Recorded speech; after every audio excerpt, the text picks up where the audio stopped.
હાલો દોસ્તો, good morning, જય શ્રી કૃષ્ણ. ફરી વખત તમારી સાથે સોશિયલ મીડિયાના માધ્યમથી, સોશિયલ મીડિયા આશ્રમથી આવી ગયો છું. અને ઘણા બધા દિવસ પછી તમને એવું લાગતું હશે કે ફરી વખત વ્લોગ આવ્યો, પણ એવું કાંઈ નથી. હું હતો સુરત થોડું કામ હતું એટલા માટે. અને સવારમાં સોશિયલ મીડિયાની શૂટ થવા સાથે તમે જોશો કે આ સોશિયલ મીડિયા આશ્રમ બની રહ્યો છે, વિશ્વનો એવો આશ્રમ કે જે સોશિયલ મીડિયાના માધ્યમથી બની રહ્યો છે. અને આજે આપણી વચ્ચે મુખ્ય અતિથિ એવા તો પોપટભાઈ આહિર, જેનું દુનિયામાં બહુ મોટું નામ છે, એવા પ્રતિકભાઈ આપણી વચ્ચે ઉપસ્થિત છે, એમના નાના ભાઈ પોપટભાઈ ના. તો હું કહેશો પ્રતિકભાઈ? ગુડ મોર્નિંગ દોસ્તો. હજી જાગ્યો નથી? નહીં, જાગી નાઈ ધોઈને પાછો એક સ્નેપ નહીં નેપ લીધો છે. હમણાં ઇંગ્લિશ મારું થોડુંક બખેડાઈ ગયું છે આવડા બધા રહીને. કેમ કે એમાં તકલીફ કેવી છે કે આ ભાઈ રાત્રે સુવા નથી દેતા. કેમ એટલે હું શું કરું છું? રાત્રે માંડ ઊંઘ આવી હતી કા સરપંચ? અને 12 વાગે આવે કે મારી યારે વાતું કરો, મને ઊંઘ નથી આવતી. બાપા મેં કીધું રાત્રે 12 વાગે તો કઈ હવાણું કરવાનો ટાઈમ છે, એમ કરીને 2:30 વગાડી દીધા યાર. તમે વાત જવા દો. નહીં ઊંઘ આખી બગાડી યાર મારી તો. કાંઈ નહીં. બીજું શું કહેશો? અમારા વ્લોગ ના માધ્યમથી લોકો સુધી મેસેજ પહોંચાડો છે વરસાદ પાણી વિશે, તમારું શું કહેવું? વરસાદમાં તો ભાઈ એવું છે, 11 હોઈ ગઈ, આરી 38 ગઈ, અને વરસાદ 38 ગઈ ને લગભગ 11 જ ગઈ. નહીં, કાલ તો પૂનમ હતી ને, 11 ગઈ, અને આપણે કન્ફ્યુઝન છે ને. વરસાદ આવતો નથી, અને અહીંના ખેડૂતોમાં બહુ ગંભીર હાલાત છે ને અત્યારે. બધા એમ કેવાય કે વાવણીની રાહ જોઈને બેઠા છે. વાવણી થઈ ગઈ તોય વરસાદ નથી. નહીં, આ પંથકમાં હજી વાવણી નથી થઈ. ભાવનગર પંથકમાં હજી ઘણા બધા ગામડાઓમાં વાવણી નથી થઈ, અને ખેડૂતો એમ કેવાય કે ભૂખો સિંહ જે શિકારની રાહ જોઈને અઠવાડિયું ખાધું ન હોય ને, જે શિકારની રાહ જોઈને રાહ જોતો હોય, એમ આજના ખેડૂતો, અમારા અહીંના ખેડૂતો બિચારા વરસાદની રાહ જોઈ રહ્યા છે કે વરસાદ આવે તો વાવણી કરે, ઓળનું વર થોડુંક ઉજળું બનાવીએ. પણ એમ કહેવાય છે કે આમાં તો હરી ઈચ્છા બળવાન હોતી હોય છે. ભગવાન ધારશે ત્યારે વરસાદ આવશે. વાદળા તો રોજ ધીરે ધીરે થોડાક આવતા રહેતા હોય છે, પણ જોડે એમ કહેવાય કે પવન પણ એવો ફૂંકાઈ જાય કે વાદળા જોડે ફૂંકાઈ જતા હોય છે. અને બાકીનું તો એવું કામ છે કે ભાઈ વરસાદ નહીં આવે ત્યાં સુધી અમારા માટે તો સારું છે, કેમ કે કન્સ્ટ્રક્શન નું કામ ચાલુ છે. પણ ખાલી અમારું નથી વિચારવાનું હતું દોસ્તો. અમારે જે આજે વિશ્વને આજે દેશને અનાજ પૂરું પાડે છે એવા ખેડૂતોનું વિચારવું પેલું જરૂરી હતું. વાહ, ઘણું બધું કહી દીધું પ્રતિકભાઈ કે વૈષ્ણવ વજન તો તેને કહીએ જે પડ પીડાઈ જાણે. એવા પ્રતિકભાઈ આપણને બહુ સારો મેસેજ આપ્યો કે ઘણા બધા મિની કથા કરી નાખી હવારમાં. તો હવારમાં બહુ સારી વાત કરી નાખી, અને લોકો વરસાદની રાહ જોઈને બેઠા છે ખૂબ જ આતુરતાથી. અને અહીંયા જે ગરમી પડી રહી છે, હાઈ પ્રોફાઇલ લેવલની ગરમી છે. તમે નાય આવો તો પલ્લે શું કહેવાય, ભીના જ રહેતા હો છો. અને અત્યારમાં સોશિયલ મીડિયા આશ્રમમાં બધાય પોતપોતાના નાના મોટા કામે લાગી જશે. હું તમને બતાવવાની કોશિશ કરી. આ છે અમારા વાઘનગરના કાઉભાઈ, અને આ સોશિયલ મીડિયા આશ્રમ છે જે બની રહ્યો છે મવાથી ભાવનગર હાઈવે ઉપર, નેશનલ હાઈવે 51 ઉપર. અને જે એનું મોરાનું કામ હતું એ પણ કમ્પ્લીટ થઈ ગયું છે. તો તમારા બધા લોકોના સાથ સહકારથી આ બધું કામ થઈ રહ્યું છે. મવા બ્રધર, હે ને? ગુડ મોર્નિંગ, જય શ્રી કૃષ્ણ. વાહ. બીજું શું કઈ લોકોને સંદેશ દૂર સુધી આપો છે? કઈ લોકોને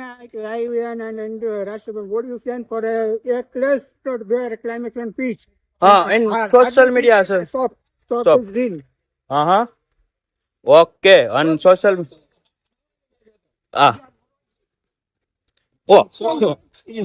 Roxy, so guys, he is my younger brother. He is my elder brother, Mrs. Mowa from Mowa only, and he is studied at London University, and we gave him the post of president. So how are you, president, sir?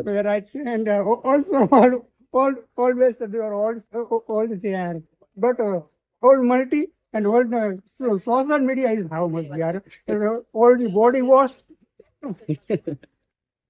So how is the work going on, Mowa brother? Just tell our people કે કામ કેવું છે. People is very good.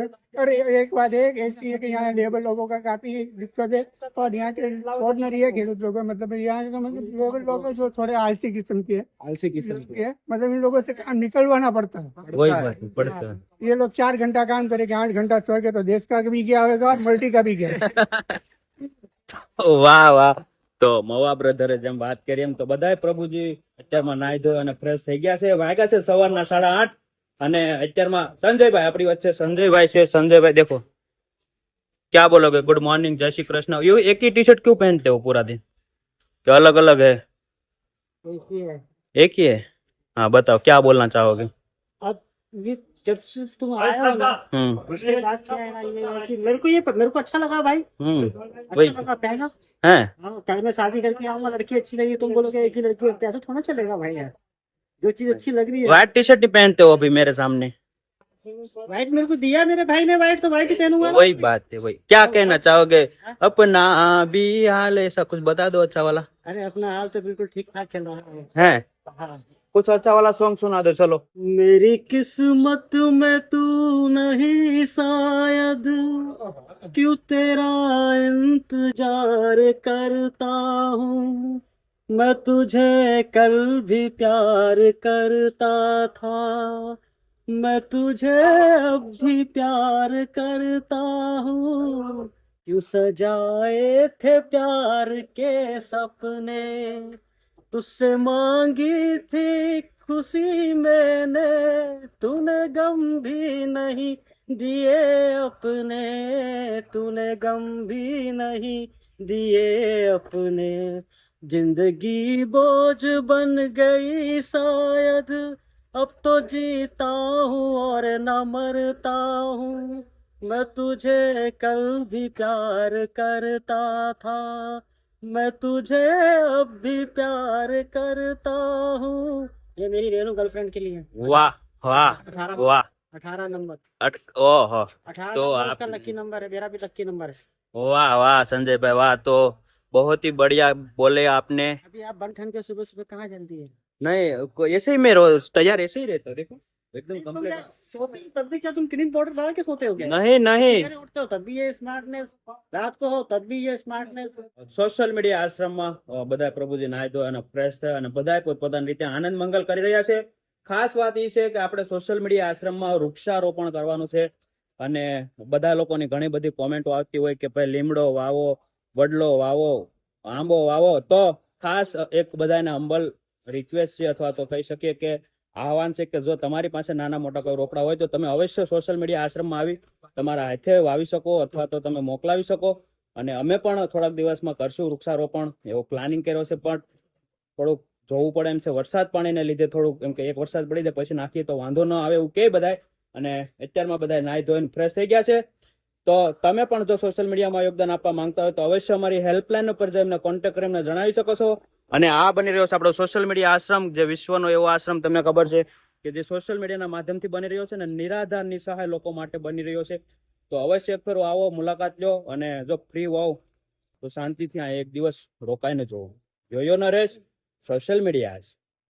ઓર દોસ્તો આપણે આવી ગયા છીએ 3rd floor ઉપર અને તમે જોઈ શકો 3rd ફ્લોરનું કામ બાકી છે. અહીંયા કશું જ હજી લાગ્યું નથી કેમ કે બાકી છે, હજી નીચે કામ ચાલુ છે. બીજામાં લાદી કરવાનું બાકી છે. લાઇટ ફિટિંગનું કામ પણ તમે જોઈ શકો તે પ્રમાણે એકદમ વ્યવસ્થિત રીતે થઈ ગયું છે બધી જ વસ્તુ. અને પ્લમ્બિંગનું કામ પણ થઈ રહ્યું છે, જ્યાં જ્યાં ટોયલેટ બાથરૂમ આવશે ત્યાં સુધી. અને નીચે હાલે છે જીસીબી, તમે જોઈ શકો તે પ્રમાણે. હિંમતભાઈ બધું પાછળનું લેવલિંગ કરાવે છે કેમ કે આ પાછળ જે બધું ખાડા ખબોચિયા છે અને સીધા કરવાના છે. અને પેલો ખાકો બની ગયો તમે જોઈ શકો તે પ્રમાણે. અત્યારે જીસીબી આવી ગયું છે, આ બધું લેવલિંગ કરે છે કેમ કે ચોમાસાનો માહોલ છે એટલે બધું વ્યવસ્થિત કરવું પડશે થોડું ઘણું લેવલ. કેમ કે ઘણી વખત થાય હું ગઈ વખતે જેમ દિવાલ થોડી ઘણી પડી ગઈ હતી તો ફરીથી કરવી પડી છે. તો એના લીધે લેવલિંગ કરી નાખે એટલે પાણીનો એકદમ વ્યવસ્થિત રીતે નિકાલ થઈ જાય અને પાણીનો ભરાવો ન થાય. તો આ મસ્તનું જે ગૌશાળા બનાવી છે એમાં ઘણા બધા પ્રભુજીઓ વાહારવા બેસે અને આનંદ કરે. અને આવો કંઈક છે 3rd ફ્લોરથી આવો કંઈક આશ્રમ દેખાઈ રહ્યો છે. તો આવો જ સેમ ટુ સેમ નીચે મોટો હોલ બનાવેલો છે ડોર્મેટરીનો અને એની નીચે ડાયરેક્ટ આવી જશે કિચન ગ્રાઉન્ડ ફ્લોર પર. તો આ આપણું બધું તમે જોઈ શકો લાઇટ ફિટિંગનું કામ થઈ રહ્યું છે, થઈ ગયું છે ઓલરેડી. અને નીચે જાવ એટલે એ પણ બતાવું કે નીચે કઈ રીતનું કામ થઈ ગયું છે. તો અવશ્ય તમે મવા બાજુથી અથવા તો નજીકમાં હો તો આશ્રમને વિઝિટ કરો, મુલાકાત કરો. ઓર દોસ્તો આ આવી ગયો છે પહેલો માળ, બીજો માળ છે. તો તમે જોઈ શકો અહીંયા લાદીનું કામ થઈ ગયું છે ઓલરેડી અને ટોયલેટ બાથરૂમનું પણ કામ થઈ ગયું છે. 2-3 જગ્યાએ બાકી છે. આ જે છે એ બાથરૂમ છે, તમે જોઈ શકો તે પ્રમાણે હજી સાફ સફાઈ કરવાનું બાકી છે પણ મસ્ત એવી સ્ટાઇલ લાગી ગઈ છે. નીચે લાદી નાખવાની બાકી છે કેમ કે હજી નીચે લાદી નાખશે, થોડોક ટાઈમ લાગશે. બધી વસ્તુ લઈ લાવી એટલે નીચે ડેમેજ ન થાય એના માટે ખાસ કરીને. બાકી તમે જોઈ શકો સંડાસ બાથરૂમ એકદમ કમ્પ્લીટ થઈ જશે મસ્ત લાદી સ્ટાઇલ નાખીને. અને પાણીનું પ્લમ્બિંગનું કામ પણ ખૂબ જ ઝડપથી થઈ રહ્યું છે. તો તમે પણ તમારી યથાશક્તિ પ્રમાણે યોગદાન આપી શકો અને સંસ્થાને અને નિરાધાર નિસહાય લોકોને મદદ કરી શકો. તો અત્યારમાં ફૂલ બધું જ કામ થઈ રહ્યું છે. અને આ રૂમ છે અમારો સ્ટોર રૂમ, જેમાં પ્લમ્બિંગનો બધો સામાન છે. તમે જોઈ શકો બધી જ વસ્તુ પડ્યું છે. તો બધા લોકોનો નાનો મોટો સપોર્ટ હોય એનાથી બધું થતું હોય છે. અને એનાથી કરી રહ્યા છીએ, તમારા લોકો થકી કરી રહ્યા છીએ. અને ખાસ તમે તમારી યથાશક્તિ પ્રમાણે યોગદાન આપી શકો. જો આ છે આગળનું સજુ, જે આગળ આપણે બનાવ્યું છે બીમ.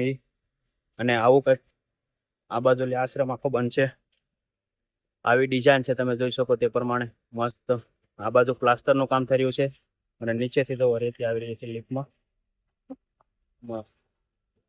આવી રીતનો કંઈક આખો આશ્રમ બની રહ્યો છે. તો બસ પ્રેમ સપોર્ટ આપતા રહેજો, વિડીયોને શેર કરતા રહેજો. અને ખાસ ચેનલમાં જો તમે નવા હો તો ચેનલને સબસ્ક્રાઈબ કરજો અને તમારા દરેક ગ્રુપમાં શેર કરજો. કેમ કે હવે આપણે ઝાઝા સબસ્ક્રાઈબર બાકી નથી 1 લાખ પૂરા થવામાં. તમારા બધા લોકોને ખૂબ પ્રેમ સપોર્ટની જરૂર છે.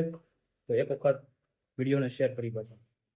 ઓર દોસ્તો તમે જોઈ શકો બપોરનું આજ ખાસ જમવાનું આવી ગયું છે અને બધા જ પ્રોફેસર શાંતિથી જમી રહ્યા છે. તમે જોઈ શકો તે પ્રમાણે. જો અને તમે પણ જો એક ટાઈમનું જમવાનું આપવા માંગતા હોય તો અવશ્ય અમારી હેલ્પલાઇન નંબર જઈ અમને કોન્ટેક્ટ કરી અમને જણાવી શકો. એક ટાઈમનું છે અથવા આખા દિવસનું છે તો અવશ્ય અમારી હેલ્પલાઇન નંબર જઈ અમને કોન્ટેક્ટ કરી અમને કહી શકો. અને તમે પણ રૂબરૂ આવી અને બનાવીને આપી શકો. તો બસ આવી રીતે પ્રેમ સપોર્ટ આપતા રહેજો. નિરાધારની સહાય લોકો માટે આપણે કામ કરીએ છીએ, તમારા બધા લોકો ના સાથ સપોર્ટથી કરીએ છીએ. તો બસ આવી રીતે પ્રેમ સપોર્ટ આપતા રહેજો.